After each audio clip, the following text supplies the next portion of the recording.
Hello friends, welcome to civil minds. मैं हूं नंदन दत्ता और आज की इस वीडियो में हम डिस्कस करेंगे टेम्पोररी इंजंक्शन के बारे में, which has been dealt under order 39 of civil procedure code 1908। तो दोस्तों, मैं हूं नंदन दत्ता और मैं बीटेक इन जेनेटिक इंजीनियरिंग हूं और इसके साथ एलएलबी ऑनर्स भी हूं। मैं यूपीएससी सिविल सर्विसेज के टीचर हूं और पिछले कई सालों से पढ़ा भी रहा हूं। तो दोस्तों, आप लोगों ने अगर हमारे चैनल को सब्सक्राइब नहीं किया है तो सब्सक्राइब कर लीजिए और बगल में बेल आइकन को बजा दीजिए ताकि जब भी कोई वीडियो अपलोड हो लॉ रिलेटेड और सिविल सर्विस रिलेटेड आपको ये नोटिफिकेशन मिल जाए। तो दोस्तों, सबसे पहले देखते हैं कि ये इंजंक्शन है क्या। Injunction is a judicial order restraining a person from beginning or continuing an action threatening or invading the legal right of another or compelling a person to carry out a certain act, example to make a restitution of an injured party। देखिए दोस्तों, जैसे बहुत बार ये होता है कि कोई भी एक आदमी जब दूसरे पार्टी के लीगल राइट को वायलेट कर रहा होता है तो उसके अगेंस्ट एक इंजंक्शन की अप्लाई किया जाता है ताकि वो लीगल राइट वायलेट कंटिन्यू ना कर पाए। एक एग्जांपल दे के समझाता हूँ। Suppose there is a contract between A and B and the contract according to that contract B has promised A that B will not work anywhere else other than with A, लेकिन B इस contract को breach करता है और B दूसरे जगह पे भी काम करने लग जाता है। ठीक है, तो A कोर्ट से एक इंजंक्शन की ऑर्डर लेके आता है ताकि B दूसरे कहीं पे और काम ना कर सके, ताकि B अपने जो कॉन्ट्रैक्ट के जो उनके जो ऑब्लिगेशंस है वो फुलफिल कर सके और कॉन्ट्रैक्ट को ब्रीच ना कर पाए। सिमिलरली, अगर कोई न्यूइसेंस क्रिएट कर रहा है under the law of tort, अगर न्यूइसेंस क्रिएट कर रहा है तो उनके अगेंस्ट भी इंजंक्शन अप्लाई किया जा सकता है कि ताकि वो न्यूइसेंस क्रिएट ना कर पाए।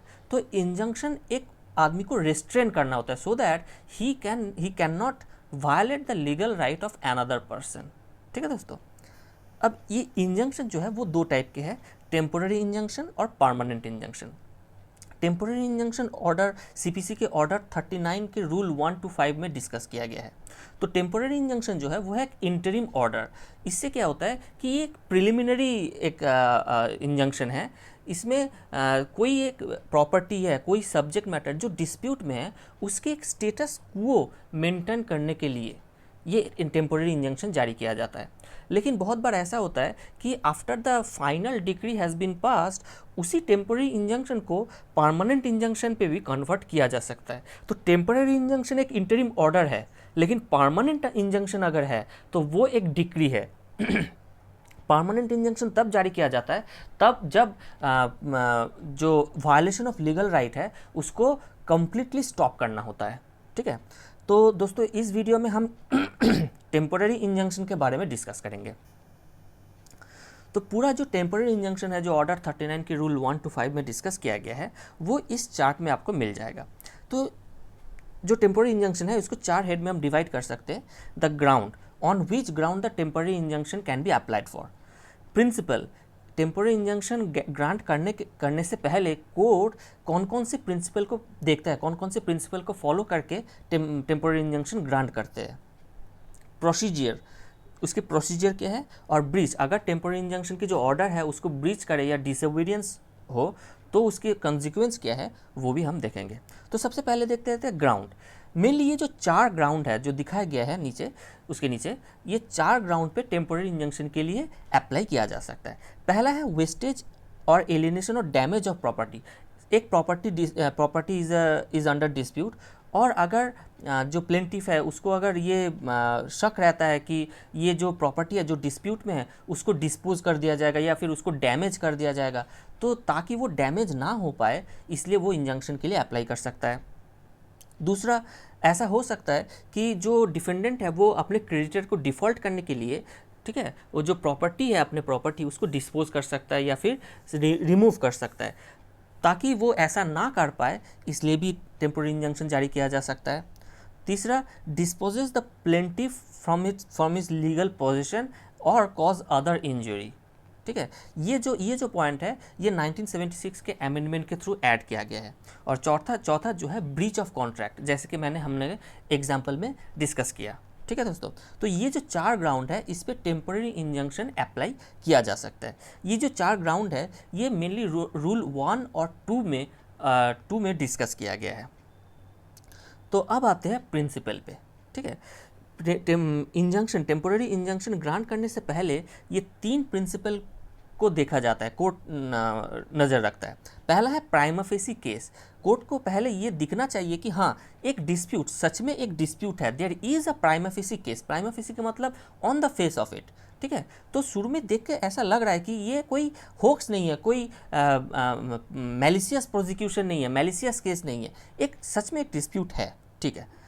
दूसरा है इरिपेरेबल लॉस। इसका मतलब ये होता है कि कोर्ट ये देखता है कि अगर इंजंक्शन जारी नहीं करेगा तो पार्टी को जो लॉस होगा वो इरिपेरेबल है। For example suppose there is a property in dispute, ठीक है।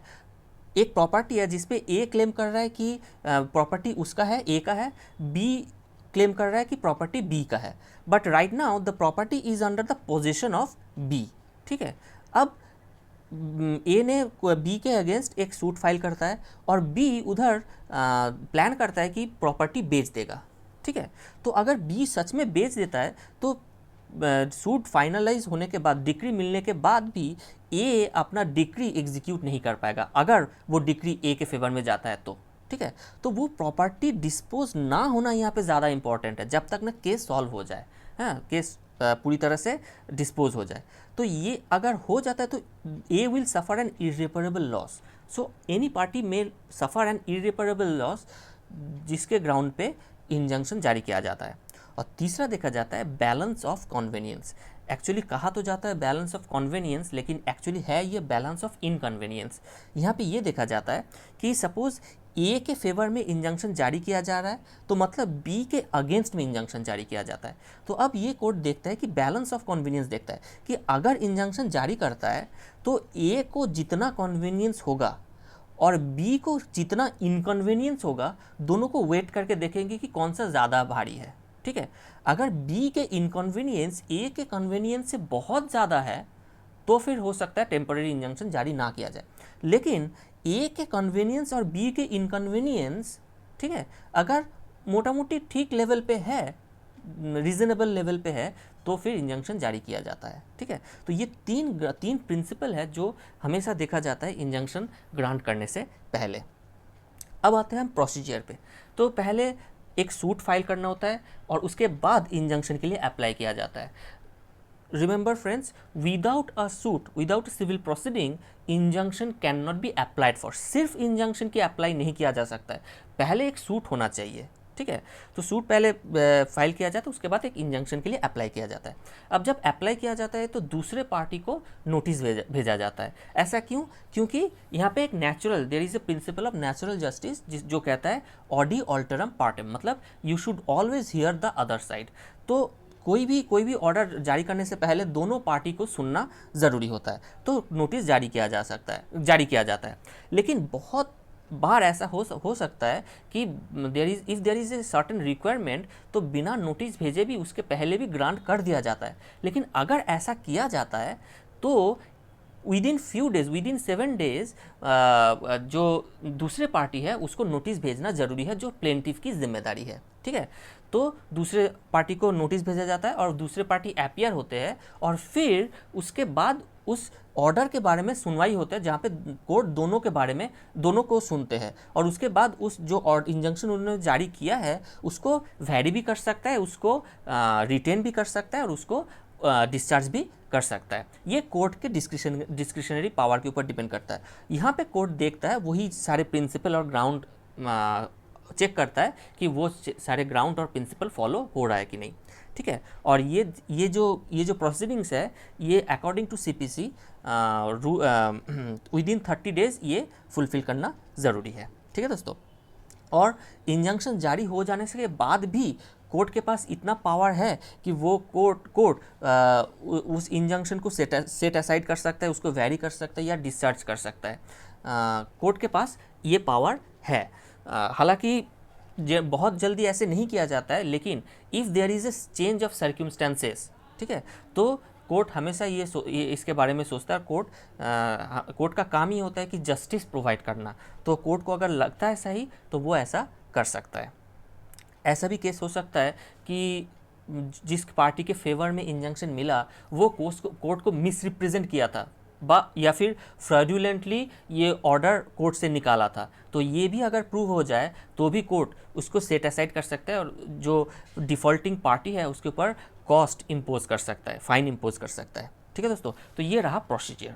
अब दोस्तों ब्रीच, अगर इंजंक्शन की ऑर्डर जारी हो गया और उसकी ब्रीच हुआ, मतलब कोर्ट के ऑर्डर नहीं माना या फिर जो इंजंक्शन जारी हुआ है उसको ब्रीच किया, तो फिर जो डिफ़ॉल्टिंग पार्टी है उसके प्रॉपर्टी को अटैच किया जा सकता है, कोर्ट अटैच कर सकता है। लेकिन उसके बाद भी अगर वो ब्रीच ऑफ टेम्पोररी इंजंक्शन जारी रहा तो ऐसा भी हो सकता है कि कोर्ट जो डिफ़ॉल्टिंग पार्टी है उसको सिविल प्रिजन में इम्प्रिजन भी कर सकता है। ठीक है दोस्तों, तो ये था, this was all about the temporary injunction. ठीक है, आगे के वीडियो में हम दूसरे एक ऑर्डर के बारे में डिस्कस करेंगे। Thank you.